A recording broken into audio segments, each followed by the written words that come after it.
ഏതാനും ദിവസങ്ങൾക്കകം രാജ്യത്താകമാനം പാർലമെന്റ് തെരഞ്ഞെടുപ്പ് നടക്കുകയാണ്.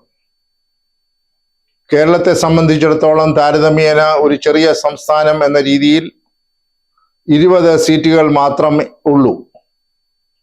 എന്നാൽ സീറ്റുകളുടെ സംഖ്യ കുറവാണെങ്കിലും ദേശീയ ശ്രദ്ധ പിടിച്ചുപറ്റുന്നതായ ചില മത്സരങ്ങൾ ഈ കൊച്ചു കേരളത്തിൽ നടക്കുന്നുണ്ട് എന്നുള്ളതാണ് യാഥാർത്ഥ്യം. അതിലേറ്റവും എടുത്തു പറയേണ്ടതായ ഒരു മത്സരമാണ് കേരളത്തിന്റെ സാംസ്കാരിക തലസ്ഥാനം എന്നറിയപ്പെടുന്ന പൂരത്തിന്റെ നാടായ തൃശൂർ പാർലമെന്റ് മണ്ഡലത്തിൽ നടക്കാൻ പോകുന്നത്.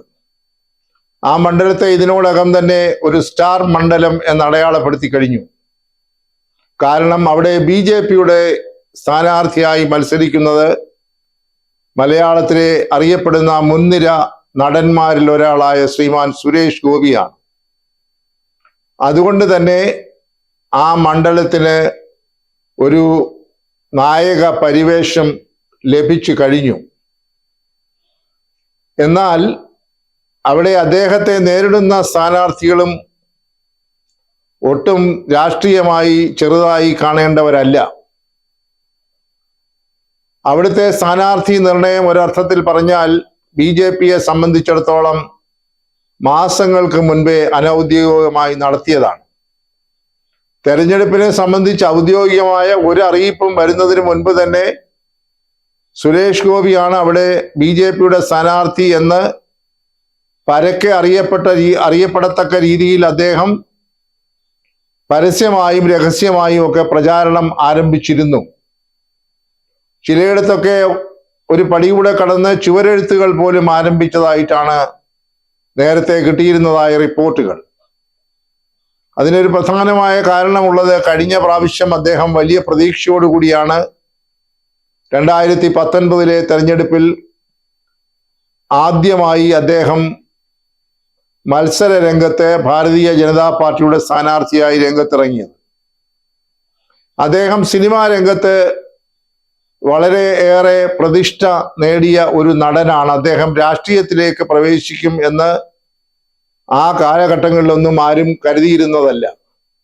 ഏതാണ്ട് ഒരു തമിഴ്നാട് ശൈലിയിൽ സിനിമാ രംഗത്ത് നിന്ന് രാഷ്ട്രീയത്തിലേക്ക് കടന്നു വന്ന അപൂർവങ്ങളിൽ അപൂർവമായ ഒരു സ്ഥാനാർത്ഥിയാണ് ശ്രീമാൻ സുരേഷ് ഗോപി എന്ന് പറയേണ്ടിയിരിക്കുന്നു.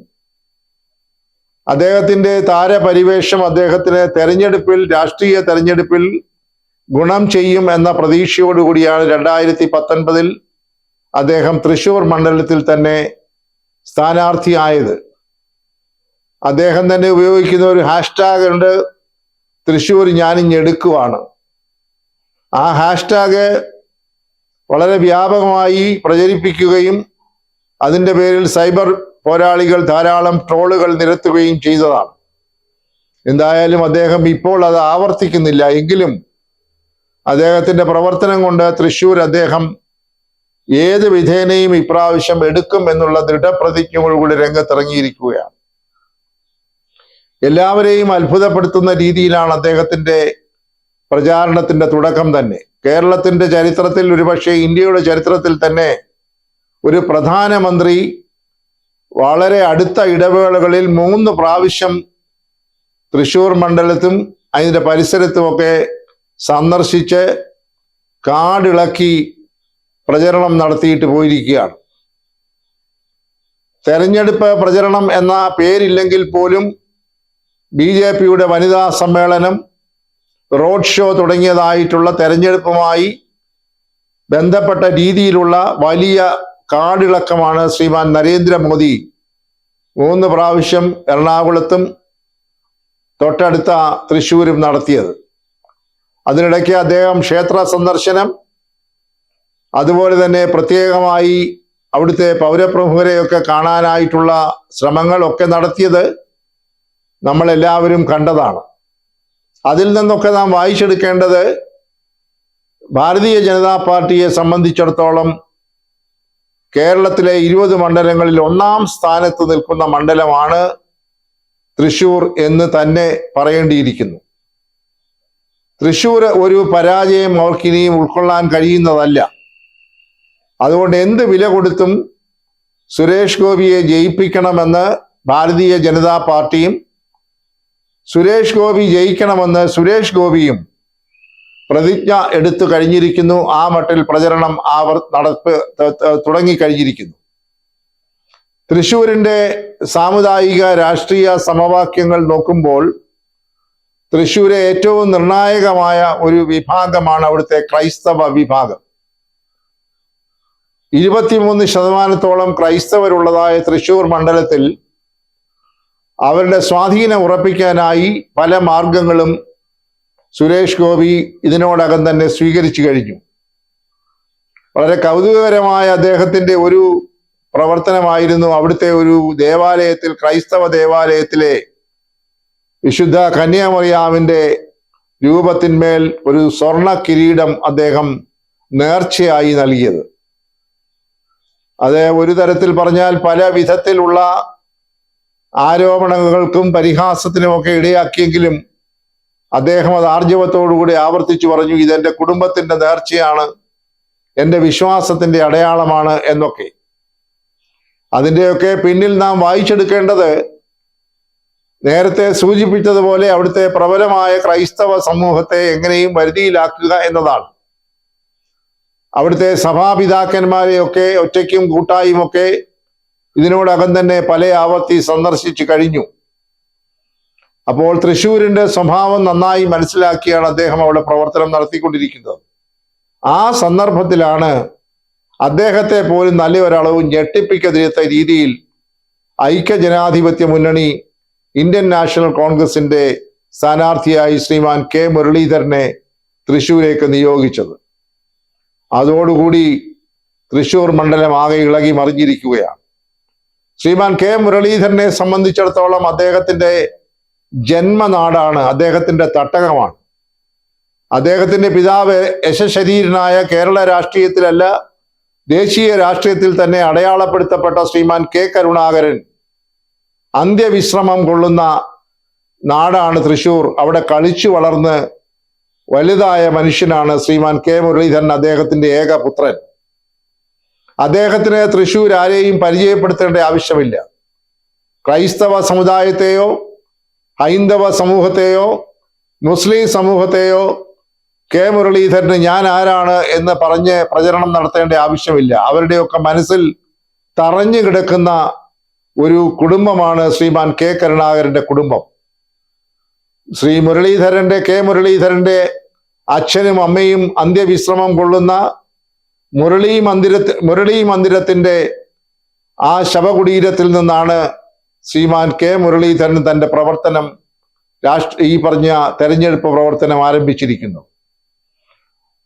തീർച്ചയായും തൃശ്ശൂർ പോലെയുള്ള ഒരു മണ്ഡലത്തിൽ വടകരയിൽ MP ആയിരിക്കുന്ന ശ്രീ കെ മുരളീധരനെ മാറ്റി പ്രതിഷ്ഠിച്ചപ്പോൾ അദ്ദേഹത്തിന്റെ ഒരു ജയന്റ് കില്ലർ എന്ന പരിവേഷം ഒന്നുകൂടെ ഉറപ്പിച്ചിരിക്കുകയാണ്.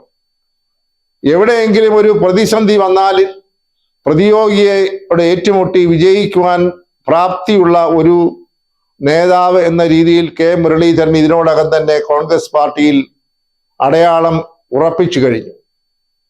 അദ്ദേഹം ചെല്ലുന്നിടത്തെല്ലാം അപ്രതീക്ഷിതമായ വിജയം നേടിയെടുത്ത രാഷ്ട്രീയ പശ്ചാത്തലമുള്ളയാളാണ്. നന്നായി രാഷ്ട്രീയം പഠിച്ചയാളാണ്. നന്നായി നേതൃത്വം കൊടുക്കാൻ പ്രാപ്തിയുള്ള ആളുകളാണ്. നന്നായി അദ്ദേഹത്തോടൊപ്പം പ്രവർത്തിക്കുവാൻ എല്ലാ വിഭാഗത്തിൽ നിന്നും KSU ആകട്ടെ, യൂത്ത് കോൺഗ്രസ് ആകട്ടെ, മഹിളാ കോൺഗ്രസ് ആകട്ടെ, മുതിർന്ന കോൺഗ്രസ് ആകട്ടെ, എല്ലാവരും ഒരുമിച്ച് നിന്ന് അദ്ദേഹത്തോടൊപ്പം പ്രവർത്തിക്കുമെന്ന കാര്യത്തിൽ യാതൊരു തർക്കവുമില്ല. ഇടതുപക്ഷ ജനാധിപത്യ മുന്നണിയും വളരെ പ്രതീക്ഷ കൽപ്പിക്കുന്ന ഒരു മണ്ഡലമാണത്.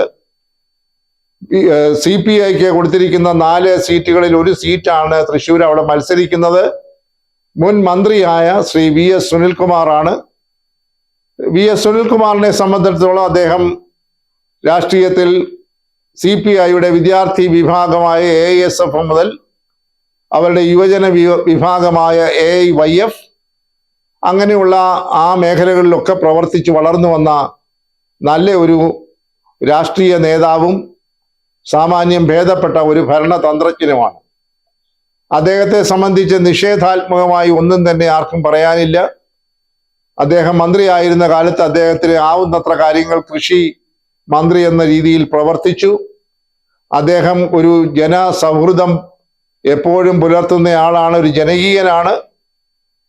പ്രത്യേകിച്ച് ധാർഷ്ട്യമോ ധിക്കാരമോ ഒന്നും കാണിക്കാത്ത ഒരു നല്ല പൊതുപ്രവർത്തകനാണ്.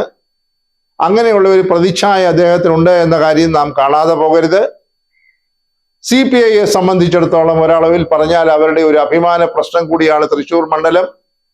കേരളത്തിൽ CPIക്ക് അല്പമെങ്കിലും സ്വാധീനമുണ്ടെന്ന് കരുതുന്ന അപൂർവം ചില മണ്ഡലങ്ങളിൽ ഒന്നാണ് തൃശൂർ. അതുകൊണ്ട് തൃശൂരെ മത്സര രംഗത്തുള്ള ശ്രീ സുനിൽകുമാറിനെ വിജയിപ്പിക്കാൻ LDF ആകമാനം CPM-ഉം CPIയും മറ്റ് ഘടകകക്ഷികളും രംഗത്തിറങ്ങും എന്ന കാര്യത്തിലും തർക്കമില്ല. അതുകൊണ്ട് അവിടെയും ഒരളവിൽ പറഞ്ഞാൽ ഒരു ത്രികോണ മത്സരമുണ്ട് എന്ന് പറയാം. LDFന്റെ സ്ഥാനാർത്ഥിയും ഗണ്യമായ സ്ഥാനമുള്ള സ്ഥാനാർത്ഥിയാണ്. നേരത്തെ പറഞ്ഞതുപോലെ BJPയെ സംബന്ധിച്ചിടത്തോളം അവർക്ക് യാതൊരു തരത്തിലും വിട്ടുവീഴ്ച ചെയ്യാൻ കഴിയാത്ത സുരേഷ് ഗോപിയാണ്. കോൺഗ്രസിനെ സംബന്ധിച്ചിടത്തോളം അവരുടെ അധികായന്മാരിൽ ഒരാളിനെ അവിടെ ഇറക്കി മണ്ഡലം മാറ്റി അവിടെ സ്ഥാനാർത്ഥിയാക്കുമ്പോൾ അവർക്ക് വിജയത്തിൽ കുറഞ്ഞതൊന്നും തന്നെ അവർക്ക് സ്വീകരിക്കാൻ കഴിയുകയില്ല.